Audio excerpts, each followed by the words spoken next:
I appreciate it. Good morning, everyone, and welcome again. I'm delighted to be here on stage to share our story about Maersk.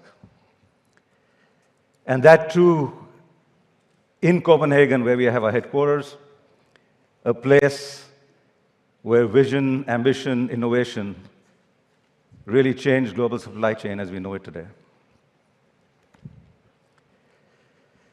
We had often asked, hey, why is Maersk changing all the time? Why are you transforming? And I take the liberty of quoting the late John F. Kennedy, who said, change is the law of life. And those of us who only look to the past or the present are surely going to miss the future. This is who we are at Maersk. I will spend some time today talking about our company, the evolution of our shared services at Maersk, and I'll close with a few thoughts on how I'm thinking today about our tomorrow. I hope to share some insights on what all we do and our scope in the shared services, both for awareness but also to provoke some thoughts with all of you on something that you can take back to your own organizations.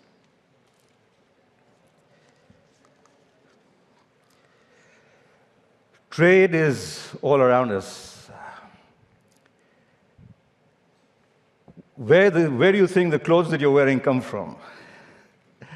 All those fancy shoes, I like them a lot, by the way.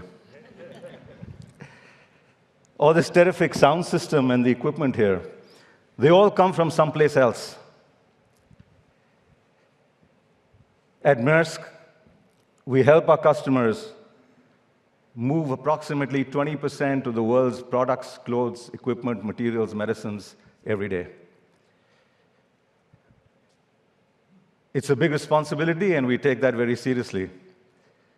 We have both the ability, but also the duty and responsibility to make sure that we are conducting global trade in an inclusive, sustainable, and based on a foundation of trust. Together with all this, we handle a lot of critical and big infrastructure. We have those big Triple-E vessels on the ocean. We have our terminals. We have logistics and warehousing facilities all over the world. And we manage that with technology and data to see how we can help our customer journeys.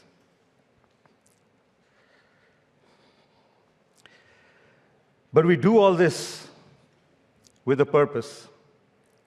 And our purpose at Maersk is to improve life for all by integrating the world. At this point, I will show you a small video clip.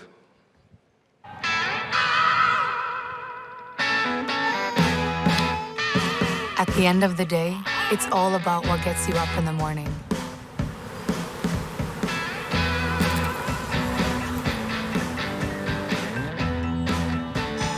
What makes your life and work meaningful?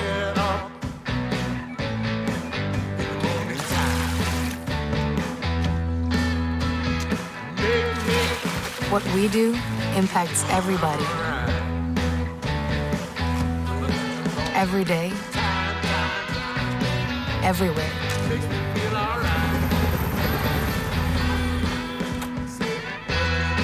Because we do more than move the food, clothes, medicines, and goods we all rely on. We integrate the world. A world where an exchange of goods creates an exchange of culture, innovation, and trust. Where our customers and colleagues unlock opportunities and overcome challenges together.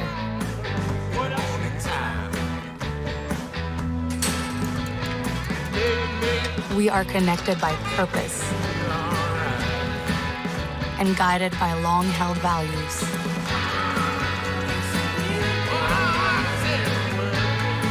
Values forming the basic principle that we can be trusted, not just to enable global prosperity for all, but also to make it sustainable for future generations.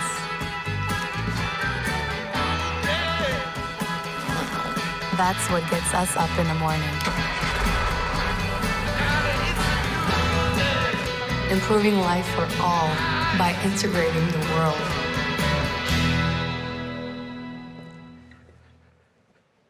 Our purpose definitely resonates with me. And when I wake up in the morning, I feel inspired. Hey, what difference can I make today? Maybe not to the whole world, to my family, to my colleagues in office, to my society or the cities and countries that we operate out of. Having spoken about the company and our purpose, then I want to talk about how Maersk is leading the whole initiative around a carbon-neutral future. We have firm commitments that we have made, a 72% net reduction in carbon emissions, net zero vessels on the sea by 2030, and net zero emissions from all our operations by 2040. These are bold and inspiring assertions, and we don't have our full act together on how we're going to get there. And I also wanted to leave this thought then with all of you that are you challenging and having bold assumptions in your organizations before all the I's are dotted and before all the T's are crossed? It's somewhat timely, but just last week, Maersk received the world's first vessel that works on green methanol. It was harbored at Tolboden, just a few miles away outside our Maersk headquarters. And I believe the Laura Maersk is sailing somewhere in the Baltic right now. I feel very proud that we are converting theory to reality one big step at a time. A little bit about Maersk. We are over 100 years old. I'm not sure if you know how many companies started more than 100 years ago who are no longer in existence. I don't know, we can Google it later. But what's inspiring really is that we have gone from strength to strength and we have facilitated global trade and become a global leader in supply chain today. Candice mentioned entrepreneurship, or maybe it was Jens. Mr. Moller in 1904 was the captain of a steamship company, and he wanted to expand, and he met with resistance, and he struck out on his own. That's how we started Maersk. We expanded our fleet over time, and we got into many, many more trade lanes. And one big event in supply chain that happened was what we call containerization. These are those big 40-foot containers that you see on the trucks, on rail lines, in our ports. It was conceived in the 50s, but Maersk took it to scale in 1975, and that really changed and revolutionized the shipping industry. Just the container and the barcode made it possible for any manufacturer anywhere in the world to access all markets around the globe.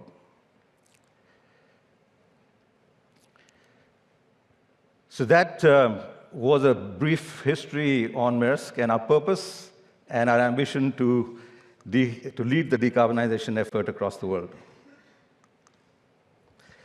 Changing gears a little bit and coming to our shared services. Did the slide change? Yes, it did. It's not changing up there. Oh, OK. Got it. It works. At Maersk, I haven't been around for 2 decades, but we started our shared services very early in life, more than 22, 23 years ago, and that was a big surprise for someone like me because I come from the industry from inception.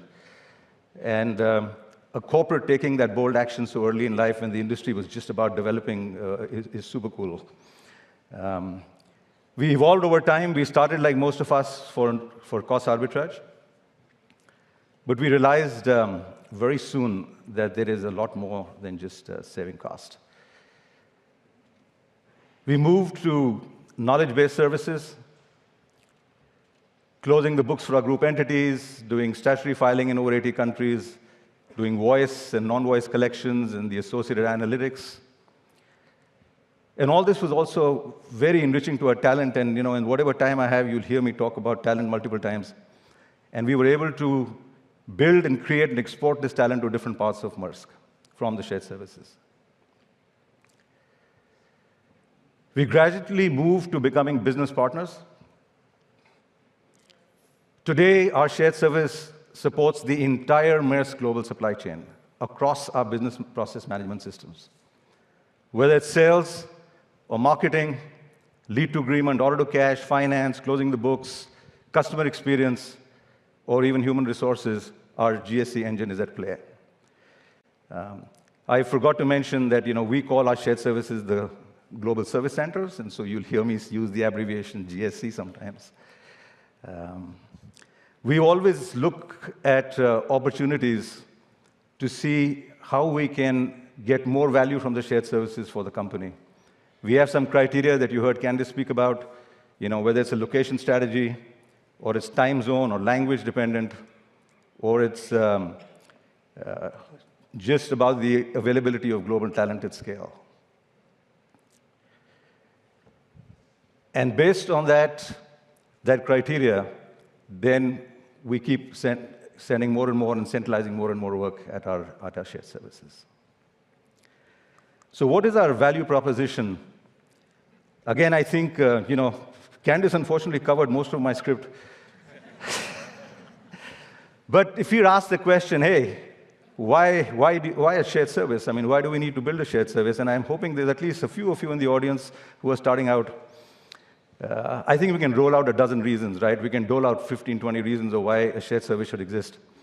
But I try to keep it simple, and I look at three pillars: the customer obsession pillar, the talent pillar, and the process pillar. I think with the numerous touch points that we have with customers, we are able to help them in their digital journeys. We are able to help them navigate better with us on their digital journeys.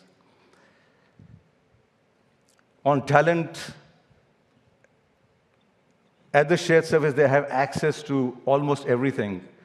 They have access to end-to-end processes, the entire customer journey, leading large teams, solving complex problems.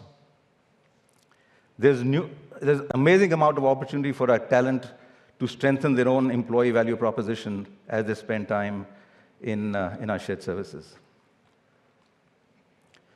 On the process side, I've always believed that any shared service, we have a neutral, an unbiased, and a cross-functional view to process design and execution.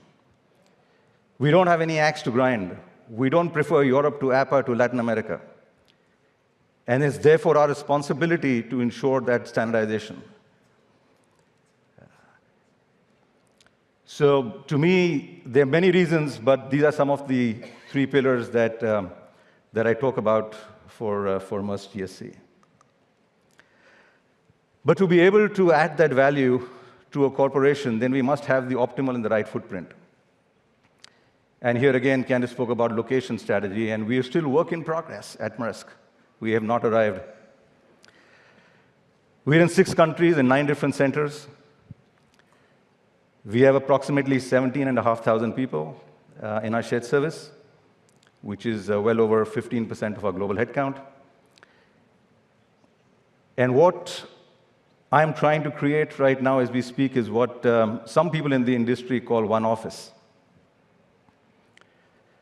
To connect the onshore work, the nearshore work, and the offshore or farshore work, covering front, middle, back office, visualize a circle around it, a logical process continuum, notwithstanding where they sit and notwithstanding reporting lines.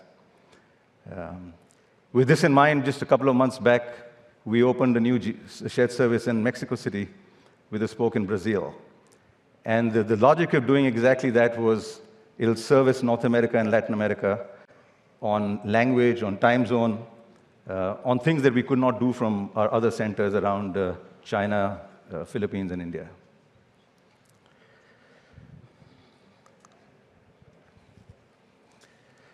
So what are some of our unique offerings?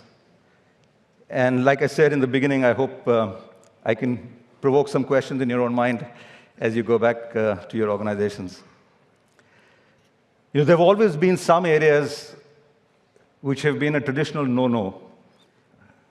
I've been in this industry more than 25 years, and there's some things where the management teams always say, hey, lay off, we can't do this. And it could be because of customer sensitivity. It could be because of impact on sales. It could be because, hey, I need these guys close to me for decision making. We tried a little bit to break and bust some of these myths and got into a few of these areas that I want to share with you. And I don't know whether they'll be relevant in your environment, but for whatever it's worth. We sell directly from our shared service to small customers. We sell and cross-sell our products and services from the GSC to small customers that would not otherwise get covered by our sales force or our key account managers.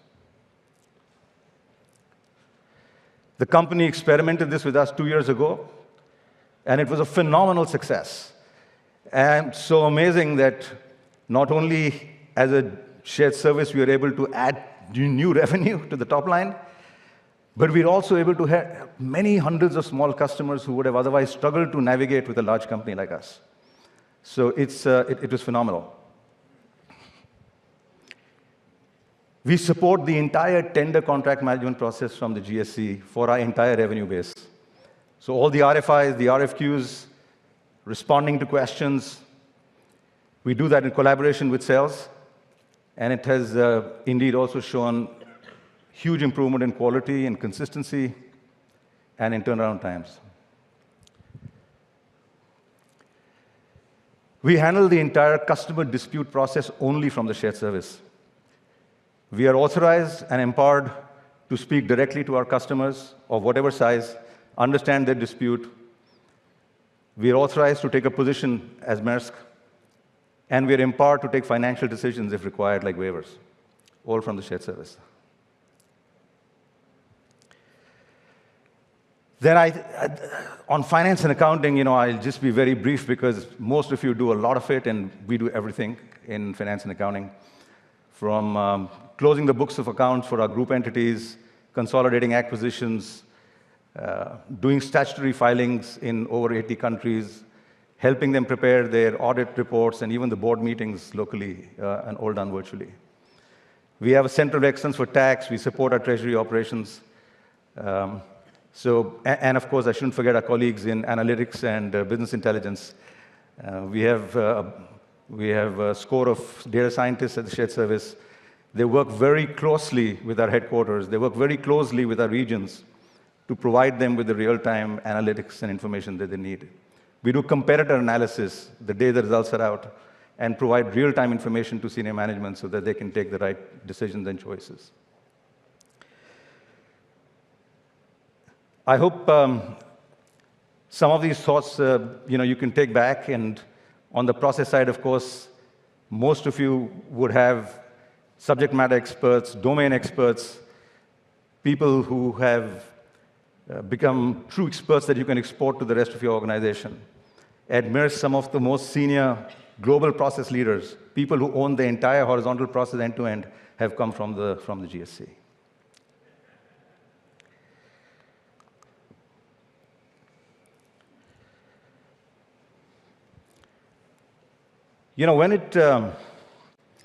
I told you I'll be speaking multiple times about IT and about talent.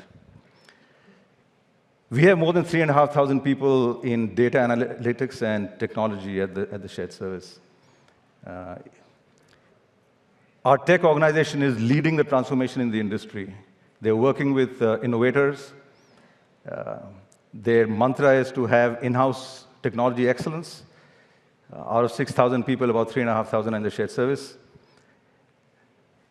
And they're leading the new technologies and platforms that will create a more sustainable, inclusive, and digital environment, not just for Maersk, but I'm hoping also for the industry.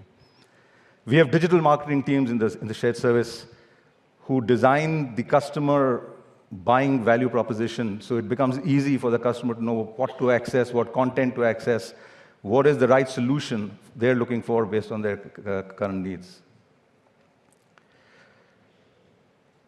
And then we create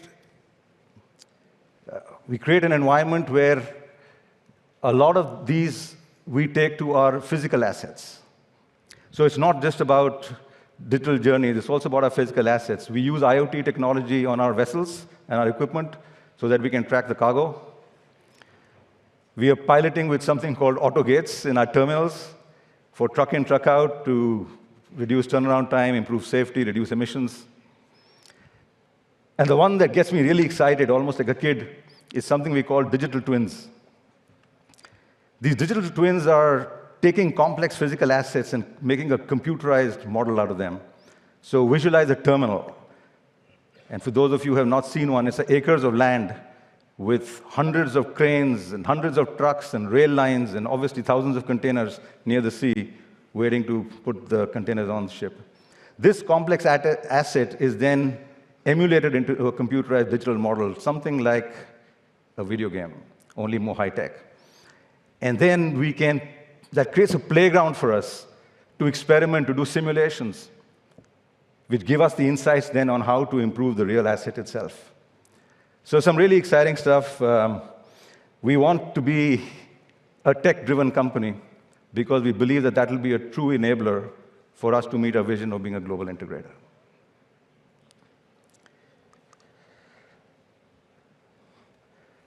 I promise to speak about talent one more time. When we look at shared services and all the obvious benefits, many of which Candice already covered, there's some softer issues that we don't always give the right importance to. And building talent is very close to my heart. It has always been the top two priorities for me over the last half decade. I actually believe that doing this right is the difference between good and the great. Now, don't tell anyone that. What we have in the shared service, and what I believe is a big value add from our shared service, is to become a talent incubator. As organizations centralize more and more with the shared service, then they also lose that experience at headquarters or regions or wherever they're sending the work from. And it then should become incumbent upon us as shared service people to build that talent, to export that talent across our organizations. We already do that at Maersk, but that's not enough. What I also want to create is a model where we give opportunities for other managers around the company to experience the global shared service. I told our global CFO a few months ago, if you have a young finance executive who wants to become a CFO one day, how is she even going to get there? How will she get there if she hasn't seen how to do account recs or close the books or do capitalized assets or integrate acquisitions? We have to create a model where we give an opportunity for people to come short-term, long-term, that could depend, and experience, roll up their sleeves and see what we actually do in a shared service to be able to mature and qualify into as part of their career journeys. This one is very close to my heart, and I'm going to push it. We're only at the start of that journey. We encourage what we call coaching and agile methodology at our shared service at Maersk. We have become evangelists of the agile methodology. 95% of our shared service is trained on agile mindset, which is not true of the rest of Maersk. This really enables collaboration. It enables self-managed teams, cross-functional teams coming together, working on sprints to solve a customer problem. We now have our areas and regions who are asking us to come and train them. And that's making a huge difference to our talent, to our engagement and inclusiveness in the shared service as a culture. And as I touch on engagement, which I think is super important, I think we have built over time a culture of trust, friendship, camaraderie at the shared service where people really take their job seriously but not themselves. We encourage a culture of informality. Folks come in jeans to work, and that's perfectly okay with me. We like a healthy balance between working hard and smart, but also having time to let your hair down and have fun. I'm very happy that we've been able to break internal silos in our shared service between finance, commercial, supply chain disputes. If you get a chance to see a Gemba on our shared service floor, I think you'll be hard-pressed to identify who's the finance guy and who's the customer experience guy, because they're presenting a customer journey versus a sub-function view to what they do. So what's next for us? And I come to looking ahead, like I promised, some thoughts that I have, which is still developing. I want us to create a stable, efficient, but scalable shared service that provides true agility to the rest of Maersk. I want our frontline staff, our business leaders, to go out there and win business, do acquisitions, build customer trust and credibility, having the confidence and knowing full well that they have a shared service behind them that will always execute with excellence. I want us to be the testing ground for many things. I want us to be the testing ground for product launches, for MVPs on artificial intelligence, machine learning. We have the data, we have the people, we have the processes. It's a great place for organizations to use their shared service as a testing ground. I, of course, want our teams to be agile to dynamically changing needs of our customers, of our organization, and definitely of changing technologies. I want us to be, like I said, an importer and exporter of talent, but clearly I really want to create the best and most inclusive and diverse workforce. So then just leaving you with a couple of thoughts and counsel. We really need to encourage our teams to be customer-obsessed and employee-centric, and our managers to lead with empathy. We must accept change, and transformation is a way of life. And importantly, we should not be complacent. We should always be conscious and aware of when is the right time in our own environments to jump the next S-curve. But for now, thank you for listening.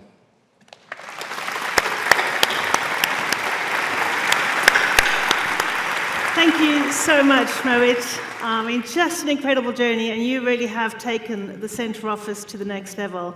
And just your sheer scale, even supporting or at least serving customers directly from your shared services organisation. And I love the message around customer employee experience. Absolutely fantastic. Thank you. Works really well for us. Fantastic. Now, we're going to do questions slightly later in the studio. We need to make up a little bit of time. Sure. But thank you so much. Thank you. Thank you for having me. Thank you.